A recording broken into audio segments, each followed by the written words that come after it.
Good afternoon, everybody. Can you hear me? Yes. Okay, thank you very much for taking time out from your busy day to come and listen to us today. Just first of all, to introduce myself, my name is Melinda Allison, and this is my colleague Amanda Harris, and we're both with the Watson Martin Partnership. I deliver qualifications and consultations on the whole HR and L&D agenda, and my colleague Amanda has done a PhD in complex models of decision making and leadership effectiveness.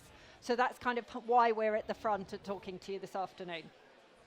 What we're talking about is leadership development and the role that L&D has in the increasingly challenging and complex business environment that we're all facing. And on that note, I'll pass you over to Amanda. Oh, that's really loud.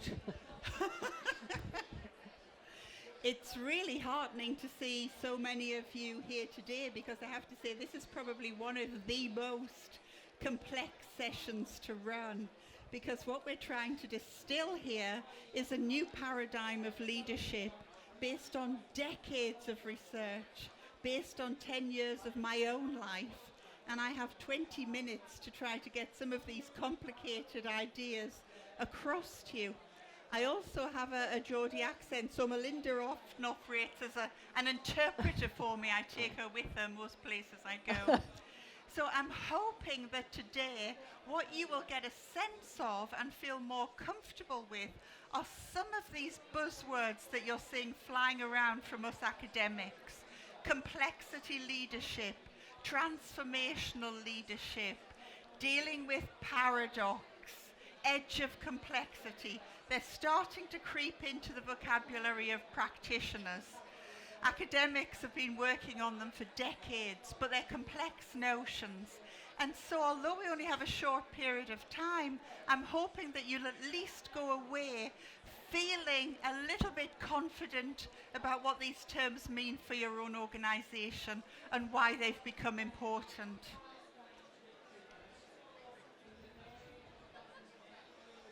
I'm going to start by saying something about complex systems. And I'm sure some of you have been hearing about how complexity is actually useful for organizational development and leadership development. Organizational complexity developed from the hard sciences, from physics, from biology. And it's only in the last decade that we've started to realize how useful it is for organizations. And that's because what we're looking at in the hard sciences is very similar to what we're finding in organizations. What we're dealing with are not simple cause and effect relationships. We're dealing with an interaction of individuals who are able to make autonomous decisions. They generate their own reality, working together in groups, in teams of sharing information. It's not as simple as commanding a decision and then expecting the system to work through this. It's also a network structure. Leaders in the position of ensuring that these individual component parts actually work together to achieve their results. So they're managing systems and they're managing individuals and they're managing the interaction between the two. Increasing levels of complexity in the environment as well. Change is happening ever more rapidly. And what this means is we need to create communities of practice where people are able to bring about novel solutions to complex change. Leaders need to provide the framework within which people can respond to a rapidly changing external environment. They can no longer do this by command and control, by reward, by sanctions, because it's way more complicated than that in organizations. People make up their own minds about what's going on. They make up their own minds about what's important. And so it replicates far more closely what we're seeing in complex systems in nature. And a good analogy is the difference between a watch, for example. That's complicated, but the parts are not making their own decisions. Things don't emerge from within inside the watch. If we compare that to, for example, a swarm of bees, not only does it operate as a team in some situations, but the individual components can also make their own decisions. Their behavior may not reflect that of the group. And that's what we have magnified in organizations. We don't have the clockwork system. We have a system of interacting component parts who are sharing their views about what's going on in the world. And the leaders cannot manage change as simply as they could in the past via this command and control structure. And we talk about this as keeping organizations at the edge of chaos. This is where this language has crept in to the OD terminology, that we don't want them in chaos, but the role of the leader is to ensure that their teams can respond to complex challenges, to very rapidly changing environments. And they need to do that by creating meaning for those teams, because people only work together when they have a shared purpose and when that purpose is articulated. So leaders have far more work to do in terms of making sense of the environment for individuals and providing the framework within which they can create these novel solutions. And we call these novel solutions positive emergence in complexity theory. Okay. So for some of you, you might need a more visual representation of what we're talking about. So we could think of the business environment something like a 3D landscape, which needs navigating.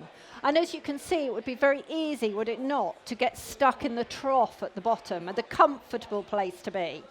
And actually, a leader's task is not only to become aware of what's coming over the landscape, like globalization, like technological changes, like culture changes within organizations, but to ensure that they motivate all the employees, all the stakeholders in that business out of the trough, the attractor as it's called in complexity theory, so that we can respond to those challenges and maximize the benefit for the organization and take the business in the right direction.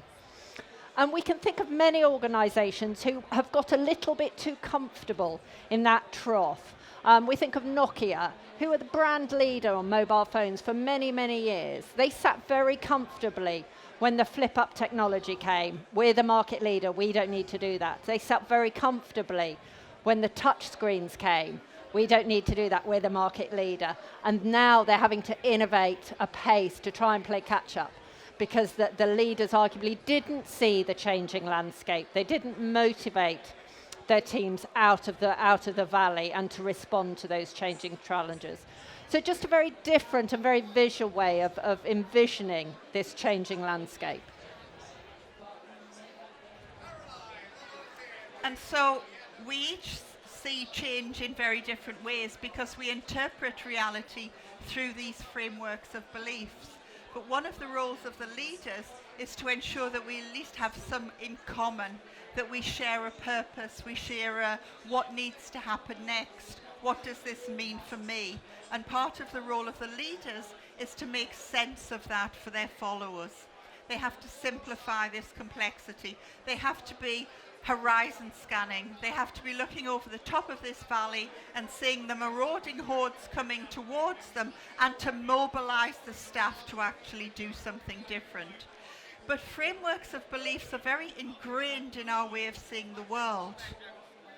And what we're thinking about is how do we create these disorienting dilemmas that make people think my old framework of beliefs is actually insufficient for solving these more complex problems that we're now facing in organizations.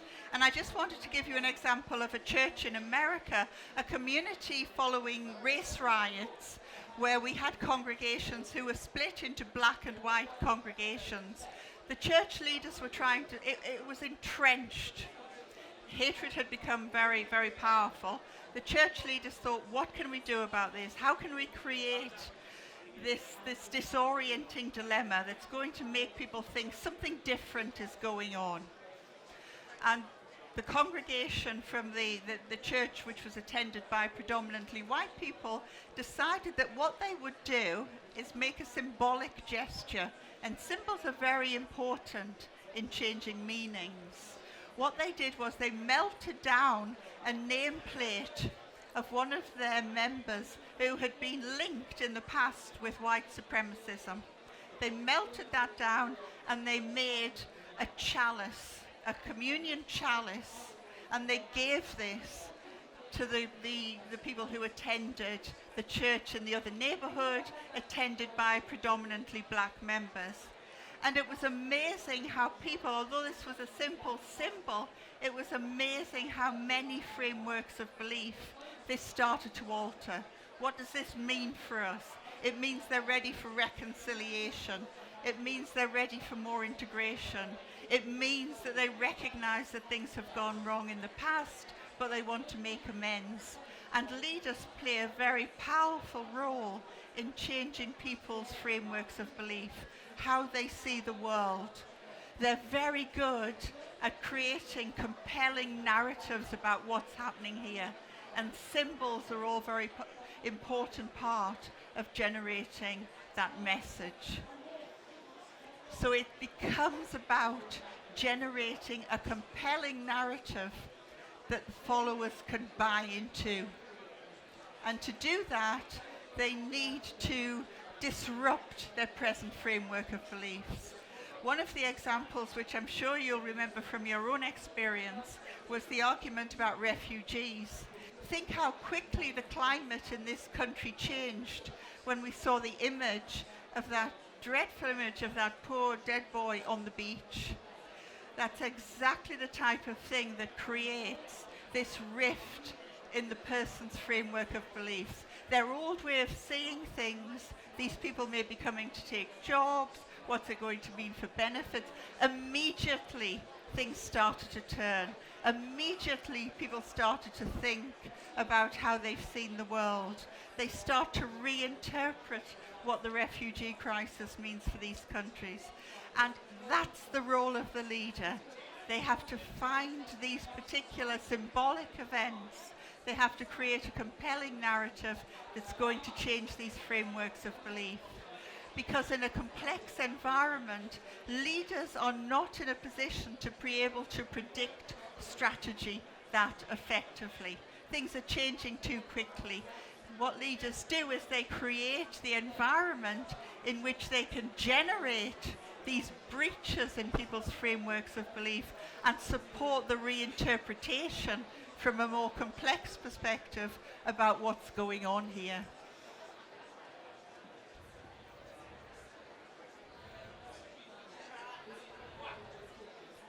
So this is what leaders do. They're about telling the story. And they're about not just telling a story which will benefit the organization, bringing different perspectives together, aligning these perspectives from different stakeholders, but it needs to be compelling. It needs to make sense, and it needs to drive action from a whole variety of different stakeholders. And this is now the role of the leader. And the reason it's important is not because we're talking about leaders who may have formal authority in organizations. We're talking about those people who are able to change people's views of how they see the world. And that may be for good or ill with respect to the organization. I worked for a communications company where they decided that they were no longer going to serve biscuits in meetings. Small thing. They had absolutely no idea that this was going to generate the type of response that it did. A leader, not a formal leader, but one who was very skilled in how we do this sense-making work, decided that he would organize a campaign of getting the last biscuit from every meeting and framing that in every office of this telecommunications company right across the UK. Whenever you walked into this building, there was a framed biscuit. So managers are not just responsible for creating compelling narratives themselves, they're working with individuals who are natural leaders in organizations who can make a very compelling counter-narrative. And part of our work as well is recognizing how do we diffuse those counter-narratives. How do we create a more compelling vision of what's happening and what we need to do to move forward to achieve the organizational aims.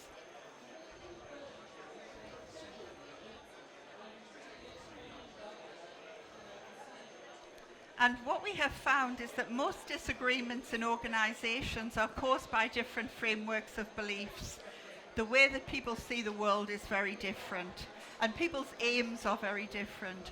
And one of the roles of leaders in the future is they're going to have to get better at boundary management. They're going to have to get better at systems thinking. They're going to have to get better at bringing these networks together and managing those networks, because we need to understand those competing perspectives. We need to create these communities of practice. And we need to be able to understand how we change these frameworks of belief within these communities of practice.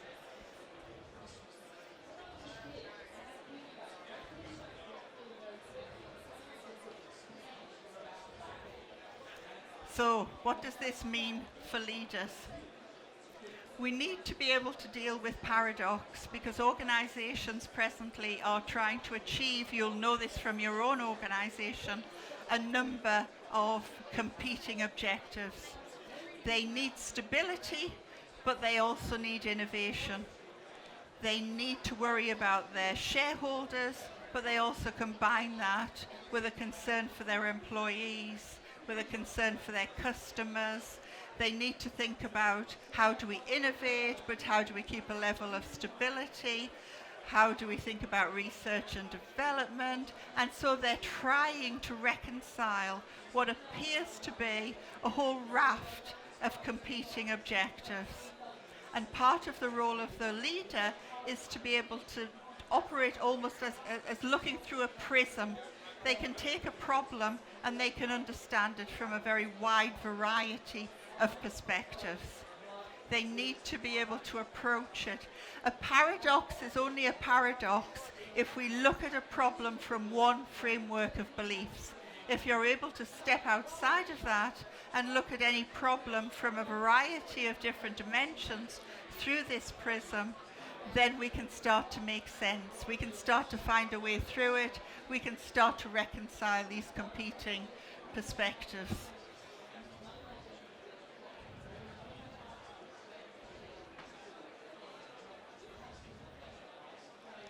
And this is really, really tough. The research over the last few decades has indicated that what is needed is what we're terming cognitive complexity. And cognitive complexity develops in a very small percentage of the population overall, not just leaders. It's been called the fifth stage of adult development. And what it means is that we're no longer operating within our own very limited framework of beliefs. What we can do is we become not the puppet of our framework of beliefs, but we become the architect of that framework of beliefs. We can understand where it's limiting us. We're confident stepping outside of it. We're not hanging on to tried and tested methods. We're very good at seeking out novelty, of shifting in the light of ambiguity, of resolving paradox. But this is a real step change in human development. And researchers from Harvard are finding it's something like 4 or 5% of the population ever to develop to this stage of cognitive complexity. Now, the good news is researchers like Keegan, researchers like Lasker have found that cognitive complexity can actually be developed. They're having great success in developing these cognitive traits in leaders. And this is where it's showing the promise for our own research. Because if we can do this, then it has a huge number of implications for leaders who need to manage in incredibly complex, rapidly changing environments. And so this is the research that we've been following very closely. Of course, it wasn't until very recently that we realized in the last decade that cognitive complexity in and of itself is insufficient. So even if you are fortunate enough in being in this top 4%, there's something that can pull you down and prevent you from being effective, and that is emotional maturity. And this is because however bright, however intellectual a leader may be, if they cannot manage their own emotions and the emotions of their staff, and if they don't develop resilience, then the cognitive complexity is all for naught. And I'm sure you can think in your own organizations of those leaders who have lost the plot in the face of stress, in the face of criticism, and what's your perception then of their intellectual ability? It's hampered by their poor emotional maturity. There was an example again in an organization where a speaker was talking about a huge redundancy program which was happening in an organization. And she was coming under a lot of personal attack, a very, very bright individual. This person felt attacked. Her defenses rose and something awful was going to be said, and it was. And she stepped back and she said, "This is not a prison. If any of you don't like it, get out now." And about 700 engineers stood to their feet and started walking to the door. And it's only recently that we've started to think, people like Lasker have been very influential. How do we develop this emotional complexity in conjunction with the cognitive complexity that leaders are going to need in ever-increasing complex environment with ever more increasing rapid change?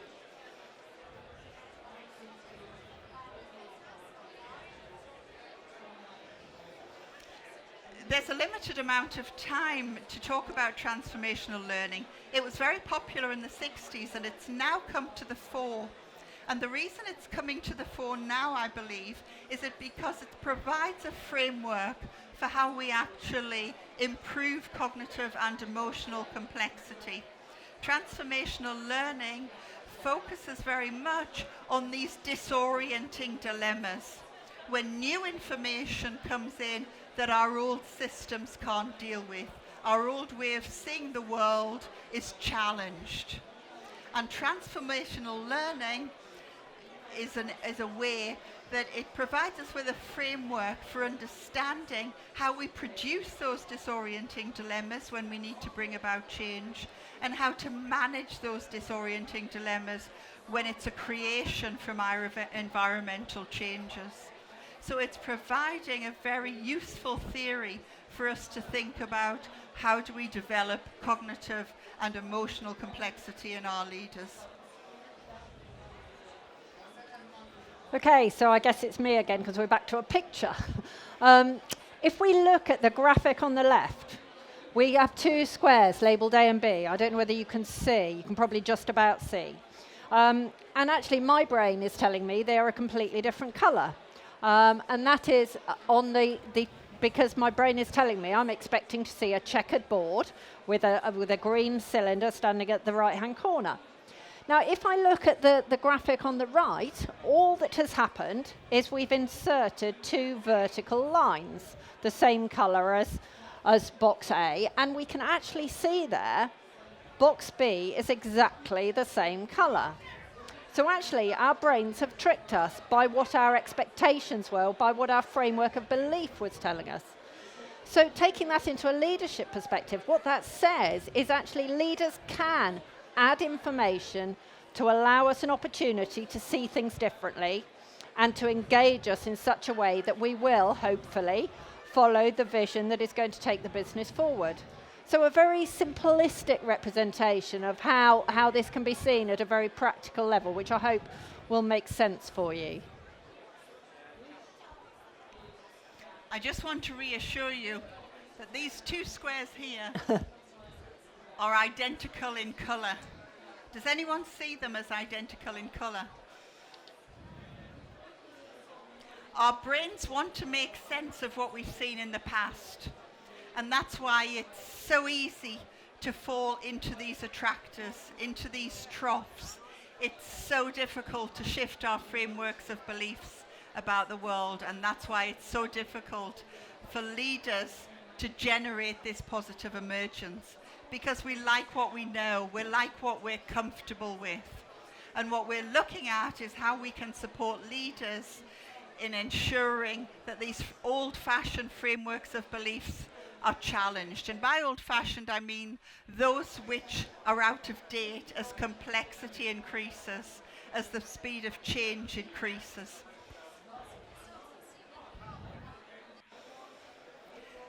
So we're looking at Watson-Martin partnership about what this means for leaders. There's a lot of research which has been done primarily in the States around where there have been these rapid changes. We think of organizations such as Lehman Brothers, for example.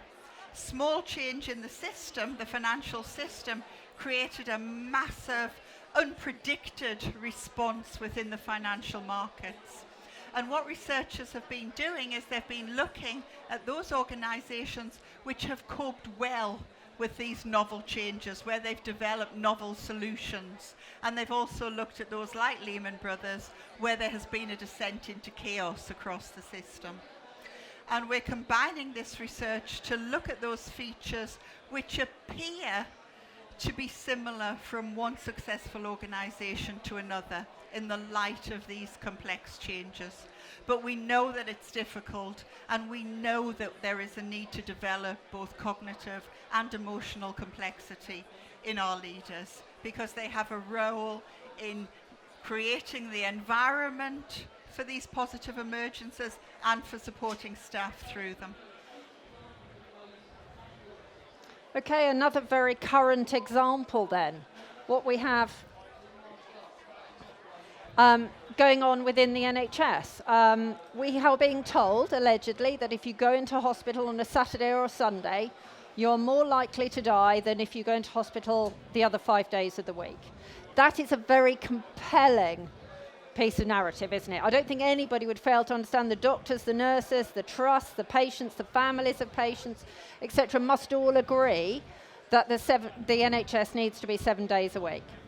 But actually, we look at what's happened, the narrative that has been shared with us all has led to the doctors, who are there to save lives, striking, because the contractual changes that they're being asked to sign up to question the degree to which they can be efficient going forward and their ability to have any kind of a work-life balance.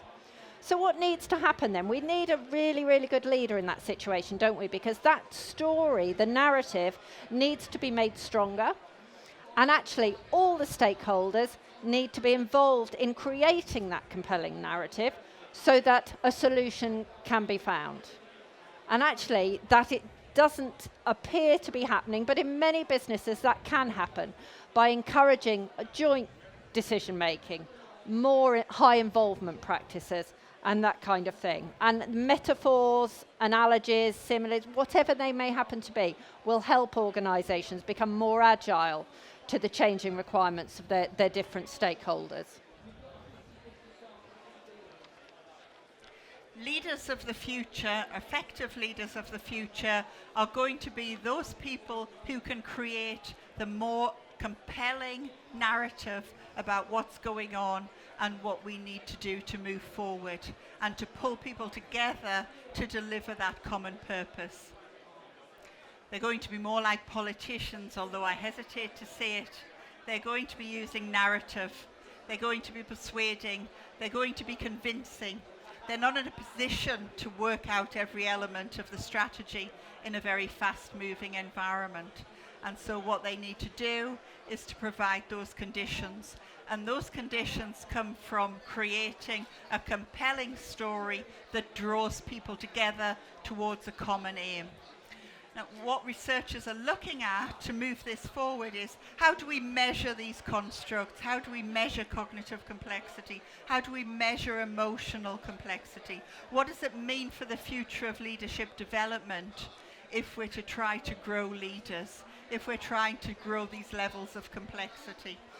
It also has a lot of implications for diversity training, because of course when people are locked into systems of belief, that's what generates bias. That's what generates heuristics. They can't see outside of their usual way of thinking. And disorientating events are being used to actually shift people's frameworks of belief around the area of diversity and challenging some of those biases. And just to say a little bit really about organisations who have started to develop some of the work around this area. Kingfisher, I'm sure you've all heard of Kingfisher, have been doing some work in this area for quite some time. They've had some very good results. British Telecom have only just launched a massive leadership program. They're putting all of their leaders through complexity leadership programs and the management of storytelling and dealing with paradox. This is something they've just launched in the last 2 weeks. So they understand the need that they're going to have of leaders in the future as their particular environment becomes increasingly complex. So organisations such as BT, lots of divisions, lots of roles, are very concerned about what does this mean for our leadership as the environment becomes increasingly complicated. At Watson Martin Partnership, what we have started to do is to think around what does this mean for our leadership development programs. So at an organisational level, what can we offer leaders to develop cognitive and emotional complexity? But also, what diagnostics do we need? How can we determine the level of sophistication that organisations are at now? And at an individual level, we've started to offer transformative coaching. Same kind of theory that this is based on, that you actually challenge people's old frameworks of beliefs. It's, in a sense, much more challenging, much more confrontational, because you're trying to shift people from where they are now to being able to deal with far higher levels of complexity. We're also looking at how we can get some feedback for those leaders from their staff based on those behaviours that we know are indicative of both cognitive and emotional complexity. So a diagnostic instrument which will form the basis of development planning to increase those attributes of the leaders we'll need in the future. Okay, so thank you very much for listening. It is a very brief introduction to what you'll probably gather is a very complex subject. We are very happy to talk about it further. We have Amanda's paper, which is available to you should you want it. We're on a stand just there at T19, so please do come and talk to us and ask any questions you wish. Thank you. Thank you very much.